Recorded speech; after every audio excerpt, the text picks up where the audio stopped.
భారీ వినాయకుడు అతిపెద్ద వినాయకుడు అంటే ముందుగా అందరికీ ఖైరతాబాద్ వినాయకుడు గుర్తొస్తాడు. కానీ వరంగల్లో దానికి ధీటుగా ఇక్కడ 45 అడుగుల వినాయకుడిని అయితే ఈసారి పెట్టడం జరిగింది. గతంలో ఎవరైతే ఆకుతోట సంజయ్ గారు 40 అడుగుల విగ్రహాన్ని పెట్టారో ఈసారి ఇంకొంచెం అడుగు ముందుకేసి 45 అడుగుల విగ్రహాన్ని తయారు చేయడం జరిగింది. అది కూడా మొత్తం బంగారం వర్ణంలో ఉన్నటువంటి రూపంతో కూడినటువంటి వినాయకుడిని ఇక్కడ పెట్టడం జరిగింది. ఇప్పటికే పెద్ద ఎత్తున భక్తులందరూ కూడా వచ్చి స్వామివారిని దర్శనం చేసుకుంటున్నారు. ఒకేసారి 5 అడుగులు పెంచేశారు పోయిన సంవత్సరానికి కంటే.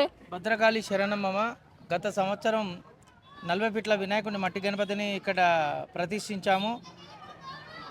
మేము అనుకున్నది ఒకటి అయింది ఒకటి. దాదాపు ఒక 50,000 మంది 1,00,000 మందికి స్వామివారిని వీక్షిస్తారని అనుకున్నాము. కానీ హైదరాబాద్ తరహాలాగా ఇక్కడ తండోపతండోపాలుగా జనం వచ్చి దాదాపు 5 లక్షల మంది పైచిలకు స్వామివారిని దర్శించుకున్నారు.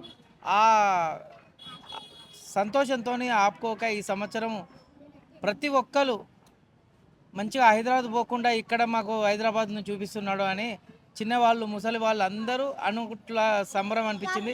ఈ సంవత్సరం ఏదైతే ఖైరతాబాద్ వినాయకుడు అంటున్నారో ఇప్పుడు వరంగల్ ఖైరతాబాద్ వినాయకుడు ఉన్నాడు అంటున్నారు. అంటే ఆ బ్రాండ్ అనేది క్రియేట్ చేస్తున్నారు మీరు. అంతే కదా అండి. ఇప్పుడు మనం తెలంగాణలో సెకండ్ క్యాపిటల్ మన వరంగల్.